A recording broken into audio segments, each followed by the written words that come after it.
Hello and welcome to your post-match Raw here on Anfield Index Pro. I'm Trev Downey. I'm joined by Dave Hendrick and by Jim Boardman to discuss the latest horror show. Today, Brentford 3, Liverpool 1 in the Premier League. And On correction, it was 3-2. no, it's 3-1, Dave. Because We're just going to write off the Kirkhead's goal because he was that bad. Yeah, I took that goal away because it was we didn't deserve it. An absolute horror show, Dave. There's no point in trying to mince words about it. The discussion that we were all having leading up to this was that we couldn't see any evidence of this famous plan. And it was a fair point that everybody was making, and it was a fair concern that everybody had. I think we may have had ourselves a little bit dazzled by the fact that we were up against one of the weakest defensive teams you could possibly come across at this moment in time. It's not like they're shit players, but they're just really badly set up at the moment in that respect. And I think it may have papered over cracks and made us think that we're something we're not. What did you think generally overall? Is there, to me now, this really feels like, I know it sounds daft, but it really feels like crisis time because I can't see anything good about what we're doing. So you said bedazzled there, and all I could think of is that I think half our team may have gotten vajazzled during the week because they played like a gang of fannies. Um, I don't really know, like Trev. Look, there's going to be podcasts out there tonight that if you're not in the mood to hear a negative podcast, just turn it off and come back to us when results turn around. But there's other podcasts out there tonight where they will tell you that the reason we lost is because the VAR got the two biggest decisions that he had to make wrong, denied us a clear penalty and gave them a very questionable penalty, right? And that's grand. If people want to lean into that, that's grand. But Jesus wept, lads. What have we just watched? There's no purpose. There's no plan. There's no tactical imprint on this team. There's no identity to this team. Two players who began the night in green jerseys, which, by the way, I think that's the third time we've worn that shirt, and we've been garbage every time. Two players played well. Dominic Szoboszlai was outstanding again, and I thought Curtis Jones had a really good game. But Curtis, of course, gets injured, which adds to the misery. Our front two were atrocious. Our wide players were bad. Our fullbacks look like not even raffle winners, like Make-A-Wish kids or something out there. And our two centre-backs had shaky nights, but I think that was in large part because of how fucking much they had to deal with. Arne Slot has spent weeks cry-arsing about teams going long against us. Arne, it's your job to figure out how to stop that. They're going long because they've identified an issue in our team. They've identified that we're weak on second balls. They're playing more direct because they know we don't deal with it well. We've got two monsters at the back who win everything, but nobody who picks up a loose ball anywhere. Dan Kennett always likes to talk about the famous Paisleyism of piano players versus piano carriers. How you need to have a couple of players, but you need to have a whole bunch of lads who can carry that piano. Ideally, some of them can carry it and play it, but you need more carriers than players. This team, with the exception of the two centre backs, there's no one else in this team that is just a carrier. There's only a couple of lads who can do both. We have far too many lads that want to fucking sit down and act like Mozart at this piano. Karl Matchett said on Scouted that he didn't want to be hoodwinked by the performance in the week. Now, firstly, that's a fantastic use of hoodwinked. I don't think we'd ever said it on an Anfield Index podcast before, so I'm glad he did. But he was absolutely right. People got far too caught up in the fact that we won 5-1. And I saw people going into the mentions of others who had suggested that maybe Arne should be under significant pressure. And basically laughing at them and saying, "Oh, you're not saying that now, are you?" Well, yeah, you should be, because we didn't beat Frankfurt because we were brilliant. We were better. We were much better, but we were better because they allowed us to be better, because they are an absolute tragedy defensively. What we saw from us tonight, like, I don't even know where to begin. They scored the first goal because we don't defend set pieces well. And by the way, that's a coaching issue. Then we did play well for a bit of time. Then we give the ball away, and with two passes, the second of which is absolutely sensational and brought back memories of Kaka in Istanbul. Kevin Shade's in on goal and he scores. Then we get a goal back just before half time, and you think, you know what? We had a good spell in that game. We've gotten a goal. It's only one. Let's come out second half with a bit of fucking fire and let's go at these. And instead, we came out like lambs who'd lost their mothers and were wandering around looking for an old teeth to grab a hold of for a bit of suckling. And we were just a shambles, an absolute shambles. And then the manager compounds that shambles with this hokey cokey thing he does, where he starts moving players around, launching on more and more attackers. I don't say this lightly. The Brendan Rodgers vibes that are coming off Arne Slot right now are potent. They would knock an elephant clean off its feet.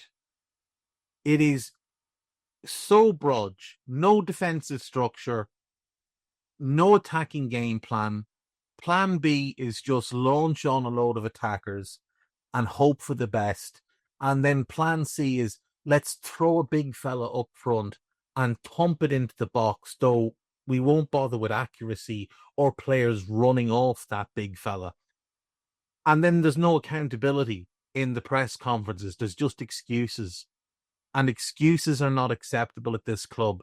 And I'm not saying it's time for Arne Slot to go, but I'm saying it's getting close to time to start having a conversation about him.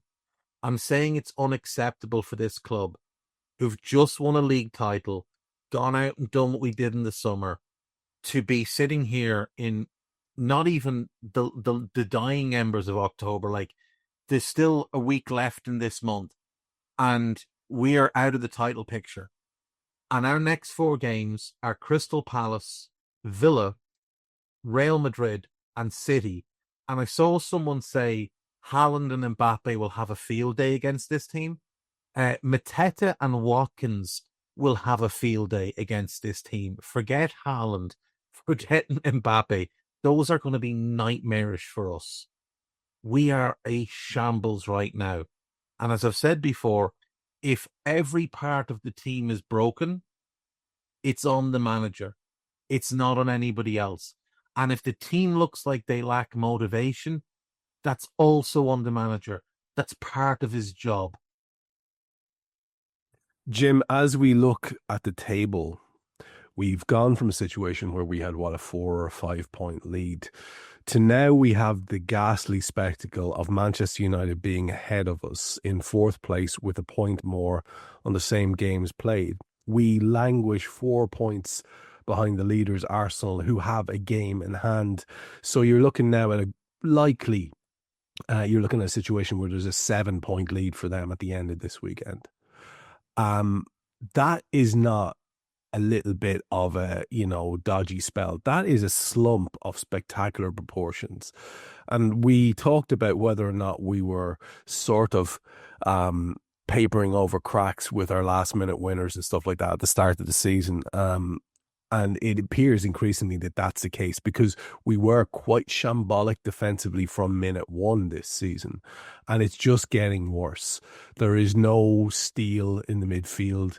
There is no cover for those defenders who are then exposed. We don't know what we're doing. There's no rhyme or reason to almost anything. As Dave says, every individual unit of the team seems to be in some way troubled at the moment.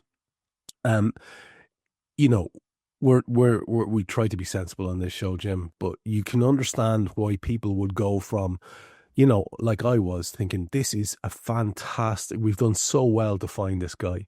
He just gets it. He gets the club. He gets us. He has shown himself to be tactically astute. And it just feels like he's been space jammed because I don't understand. Nobody understands what they're watching. And we seem to just lack any sort of coherence at all. You know, it is fair enough to come back and say, well, it's got to be the guy on the sideline that you focus your questions on, Jim. Yeah, I mean, I think it's obviously at the end of the season, then there's going to be someone turning around, like Gabe said, they're either going to be turning around and said, see, what were you complaining about? He didn't do bad, did he? Or see, now you know why I said we had to ask questions about him. And we don't know until the end of the season where we're going to be, but there's no reason why we can't start asking questions now. You know, and we can be constructive about it. And I think if he can't take constructive criticism, then he's in the wrong job completely. You know, you've got to be able to you're going to get more than constructive criticism. But if you can't, you know, by all means, ignore the sort of abusive stuff. But if people have got constructive criticism for you, should be able to listen to it. And I think it just feels like we're stuck. I mean, there's so many things going through my head at the minute. The mention of the green shirts, the one thing I want to point out on that is we always wear white shorts with them, which really makes it look like we've cacked our pants, doesn't it?